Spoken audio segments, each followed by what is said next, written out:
Amigos míos, si me permiten, hoy quiero llevarlos por un recorrido a uno de los libros más maravillosos que tiene el Nuevo Testamento, sin dejar de lado, por supuesto, a los santos evangelios que nos cuentan la vida de nuestro Señor Jesucristo. Les hablo del libro de los Hechos de los Apóstoles, escrito por San Lucas Evangelista. Maravilloso libro narrado en 28 capítulos y que inicia contándonos desde la resurrección del Señor y su ascensión a los cielos y termina con el último viaje de San Pablo. Lucas, compañero de viaje de Pablo, se centra en los años 30 o 40 años previos a la institucionalización de la Iglesia. Esta es la base fundamental de este escrito. Doy por hecho que saben que San Lucas es el autor del Evangelio del Señor que lleva su firma y también de este libro, Los Hechos de los Apóstoles, del cual se dice que probablemente fue concebido junto al Evangelio que lleva su nombre como un solo libro, pero que luego se separó convenientemente en dos. Fue escrito entre los años 80 y 90 después de Cristo, posiblemente en Éfeso. Y el contenido del libro cubre casi completamente el período llamado apostólico entre los años 30 y 70 después de Cristo. Comienza con Jesús resucitado, año 30, y termina con la actividad durante 2 años de Pablo en Roma, años 58 a 60. El período en el cual Lucas escribe Hechos es llamado período subapostólico, años 70 al 135. En este período se institucionalizan, qué palabra, los diferentes modelos de iglesia. Es el período de la organización eclesial. Lucas busca con su libro reconstruir ese período que va desde la resurrección de Jesús hasta la organización de las iglesias. Por eso el prólogo que tenemos al comienzo del Evangelio en San Lucas es para toda la obra, Evangelio y Hechos de los Apóstoles. Si unimos ambas obras, esta comienza en el Templo de Jerusalén con el anuncio del nacimiento de Juan Bautista y termina en Roma, en una casa, con la predicación del reino de Dios realizada de parte de Pablo con toda valentía y sin estorbo alguno.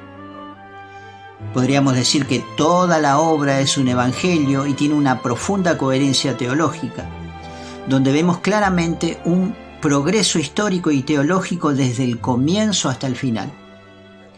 Pero aquí veremos solamente la segunda parte de este gran evangelio, que fue llamado desde la antigüedad Hechos de los Apóstoles, o también por algunos como los Hechos del Espíritu Santo. ¿Qué les parece, mis amigos?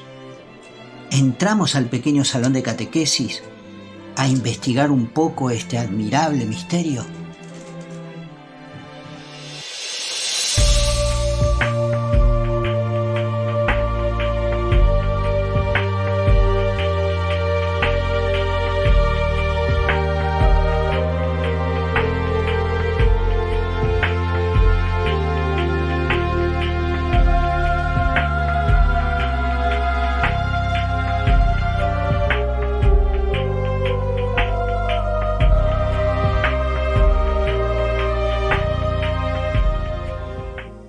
Muy bien, amigos míos. Antes de comenzar con el tema, quiero agradecer y mandar mis saludos a la comunidad Jesús el Buen Pastor, que este fin de semana tuvieron la gentileza de invitarme a participar de un encuentro de preparación de catequistas a un nuevo año, así que fue un encuentro muy hermoso porque la comunidad de Buen Pastor es un lugar en donde yo ya serví antes en catequesis y tengo muy buenos recuerdos de toda la gente de esa comunidad, de todos mis hermanitos, y siempre soy recibido con mucho cariño y alegría, lo cual valoro muchísimo. Amo a esa gente, me gusta estar en esa comunidad y les agradezco mucho que siempre se recuerden de mí.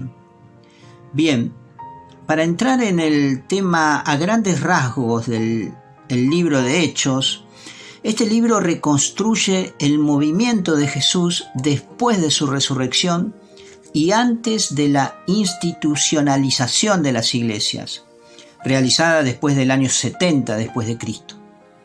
Este movimiento tiene, según este libro, 3 características fundamentales. 1, es un movimiento animado por el Espíritu Santo. 2, es un movimiento misionero. Y 3, su estructura básica son las pequeñas comunidades domésticas. El tiempo después de la resurrección de Jesús es así el tiempo privilegiado del Espíritu. Y es justamente esto lo que destaca en el libro de los Hechos.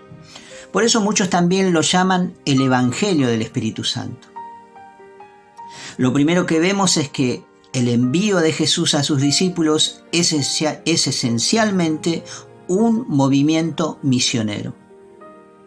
En el capítulo 1, versículo 8, tenemos resumidas estas 2 características fundamentales. El Señor dice: recibirán la fuerza del Espíritu Santo y serán mis testigos en Jerusalén, en toda Judea y Samaria y hasta los confines de la tierra.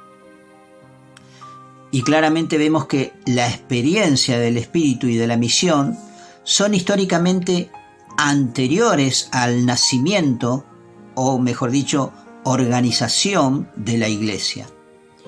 Primero es el Espíritu y la misión, y luego viene la Iglesia. Pero este movimiento de Jesús después de su resurrección tiene además como estructura fundamental las pequeñas comunidades domésticas. Los momentos decisivos de Hechos se realizan en estas pequeñas comunidades que se reúnen en las casas. Por ejemplo, la primera comunidad apostólica se reúne en una casa. Si leemos Hechos capítulo 1, versículo 12 al 14, vamos a encontrar que entonces se volvieron a Jerusalén desde el monte llamado de los Olivos, que dista poco de Jerusalén, el espacio de un camino sabático, y cuando llegaron, subieron a la estancia superior, donde vivían Pedro, Juan, Santiago y Andrés, Felipe y Tomás, Bartolomé y Mateo, Santiago de Alfeo, Simón el Celote y Judas de Santiago. Y es en esta casa, conocido luego en las Escrituras como el aposento alto, donde se vive el Pentecostés. Esto está contado en el capítulo 2, versículo del 1 al 2, que dice lo siguiente: al llegar el día de Pentecostés, estaban todos reunidos en un mismo lugar. De repente vino del cielo un ruido como el de una ráfaga de viento impetuoso que llenó toda la casa en donde se encontraban. La primera comunidad después de Pentecostés tiene su centro en las casas donde se celebra la fracción del pan, o lo que nosotros llamamos hoy en día las primeras Eucaristías. En el capítulo 2, del 42 al 47, leemos: acudían asiduamente a la enseñanza de los apóstoles, a la comunión, a la fracción del pan y a las oraciones. El temor se apoderaba de todos porque los apóstoles realizaban muchos prodigios y señales. Todos los creyentes vivían unidos y tenían todo en común. Vendían sus posesiones y sus bienes y repartían el precio entre todos, según la necesidad de cada uno. Acudían al templo todos los días con perseverancia y con un mismo espíritu. Partían el pan por las casas y tomaban el alimento con alegría y sencillez de corazón. Es la pequeña comunidad la que permite luego resistir lo que se inició contra ellos, que fue la persecución. En el capítulo 4, de 23 al 31, leemos: una vez libres, está hablando de Pedro y de Juan, que habían sido encarcelados por curar a un tullido en la puerta del templo, ellos vinieron a los suyos y les contaron todo lo que les habían dicho los sumos sacerdotes y ancianos. Los habían amenazado de que no hablen más de Jesús. Al oírlo, todos a una sola voz dijeron, hicieron una oración muy poderosa al unísono, y terminada la oración, tembló el lugar donde estaban reunidos, y todos quedaron nuevamente llenos del Espíritu Santo y predicaban la palabra de Dios con valentía. Esto no es Todo porque el primer diaconado se organiza también en las casas. En el capítulo 6, versículo del 1 al 6, encontramos que por aquellos días, al multiplicarse los discípulos, hubo quejas por parte de los helenistas. Los judíos helenistas eran aquellos que eran hijo o hija de madre judía, padre griego, o al revés, madre griega, padre judío. Estos eran llamados helenistas. Ellos se quejaron contra los hebreos porque sus viudas eran desatendidas en la asistencia cotidiana. Entonces los discípulos convocaron la asamblea y dijeron: ¿no parece bien que nosotros tengamos que abandonar el servicio de la palabra de Dios por servir a las mesas? Por tanto, hermanos, busquen de entre ustedes a 7 hombres de buena fama, llenos del Espíritu y de sabiduría, y los pondremos al frente de este cargo, mientras que nosotros nos dedicaremos a la oración y al ministerio de la palabra. Pareció bien la propuesta a toda la asamblea de hermanos, y eligieron a Esteban, hombre lleno de fe y de Espíritu Santo, a Felipe, a Prócoro, a Nicanor, a Timón, a Pármenas y a Nicolás, prosélito de Antioquía. Los presentaron a los apóstoles y, habiendo hecho oración, les impusieron las manos. También es importante destacar esto, ¿no? La persecución que se desarrolló al poco tiempo de aparecer los apóstoles y empezar a manifestar el poder del Espíritu Santo mediante unos portentos y milagros como la curación del tullido y otras señales y signos que también otros discípulos habían hecho. La persecución llevada adelante por ese hombre aparecido en las Escrituras llamado Saulo es justamente por las casas. En el capítulo 8, versículo 3, encontramos que, entre tanto, Saulo hacía estragos en la iglesia. Entraba por las casas, se llevaba por la fuerza a hombres y mujeres y los metía en la cárcel. También es importante que la primera comunidad no judía, o sea, la comunidad de los gentiles, como se diría en ese tiempo, no judía, la primera comunidad convertida, siendo no judíos, sucede en casa de un hombre llamado Cornelio. Esto está narrado en el capítulo 10, versículo del 1 al 48. Cornelio vivía en Cesarea, o Cesarea. Corríjanme ustedes desde ahí si lo estoy pronunciando mal.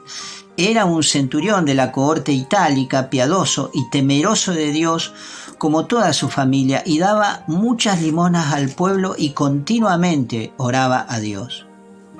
Mediante una visión que viene de Dios, manda a buscar a Pedro, que se encontraba en la ciudad de Jope.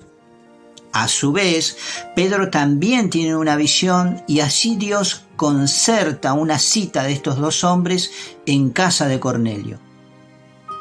Ahí Pedro predica la palabra, predica a Jesús como Salvador, y en medio de su predicación cae el Espíritu Santo sobre todos los que estaban en la casa y luego son bautizados. También hay una pequeña comunidad que se reúne en la casa de María, la madre de Juan Marcos. Esto está contado en el capítulo 12, del 12 al 17. Y luego de ser liberado milagrosamente por el ángel del Señor, Pedro marcha a esta casa.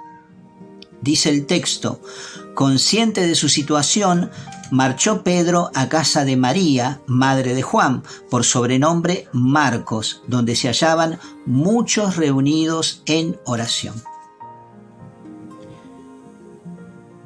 Pablo funda las pequeñas comunidades en las casas, en Filipo, por ejemplo. El capítulo 16 del 11 al 40 nos dice: nos embarcamos en Tróada y fuimos derecho a Samotracia y al día siguiente a Neápolis. De allí pasamos a Filipos, que es una de las principales ciudades de la demarcación de Macedonia y Colonia. En esta ciudad nos detuvimos algunos días. El sábado, es el evangelista Lucas el que está contando esto. El sábado salimos fuera de la puerta, a orillas de un río, donde suponíamos que habría un sitio para poder orar. Nos sentamos y empezamos a hablar a las mujeres que habían concurrido al lugar. Una de ellas, llamada Lidia, vendedora de púrpura, natural de la ciudad de Tiatira, y que adoraba a Dios, nos escuchaba con atención. El Señor abrió su corazón para que se adhiriese a las palabras de Pablo. Cuando ella y los de su casa recibieron el bautismo, les suplicó: si ustedes juzgan que soy fiel al Señor, vengan y alójense en mi casa. Y nos obligó a ir. Cuenta Lucas. Luego sucede el encuentro de Pablo y Silas con una adivina de la que Pablo expulsa un demonio de adivinación, y esto le trae muchos problemas, ya que los dueños de esta mujer los denunciaron y terminaron encarcelados y azotados. Es aquí cuando, estando en la cárcel y llegada la medianoche, Pablo y Silas se pusieron a cantar himnos a Dios, mientras los presos los escuchaban. El texto dice así, que de repente se produjo un terremoto tan fuerte que los mismos cimientos de la cárcel se conmovieron. Al momento quedaron abiertas todas las puertas y se soltaron las cadenas de todos. Despertó el carcelero y al ver las puertas de la cárcel abiertas, sacó su espada e intentó matarse creyendo que los presos se habían escapado. Pero Pablo le gritó desde adentro: no te hagas ningún daño, que estamos todos aquí. El carcelero pidió luz, entró de un salto y tembloroso se arrojó a los pies de Pablo y Silas. Los sacó afuera y les dijo: señores, ¿qué tengo que hacer yo ahora para salvarme? Y ellos le respondieron: ten fe en el Señor Jesús y te salvarás tú y tu casa. Luego de esto, al salir de la cárcel, se fueron a la casa de Lidia. Volvieron a ver a los hermanos, los animaron y se marcharon. San Pablo también funda comunidades en Tesalónica, en donde fueron recibidos en casa de un tal Jasón, y en Corinto, en casa de un matrimonio llamado Aquila y Priscila. Todos ellos tenían primeros encuentros en sus casas, en donde compartían la palabra y la fracción del pan. En una casa de Troa de la comunidad vive la experiencia de la palabra, de la Eucaristía y de la resurrección. El capítulo 20 del 7 al 12 nos dice que el primer día de la semana, estando nosotros reunidos para la fracción del pan, Pablo, que debía marchar al día siguiente, conversaba con ellos y alargó la charla hasta la medianoche. Había abundantes lámparas en la estancia superior donde estábamos reunidos. En Cesarea encontramos una comunidad de mujeres profetas. Esto está en el capítulo 21 del 8 al 14. Dice así: al día siguiente partimos y llegamos a Cesarea, entramos en casa de Felipe, el evangelista, que era uno de los 7 diáconos, y nos hospedamos en su casa. Pablo llega en Jerusalén a la casa comunidad de Jasón. Esto está en el capítulo 21 del 17 al 20. Llegados a Jerusalén, los hermanos nos recibieron con alegría.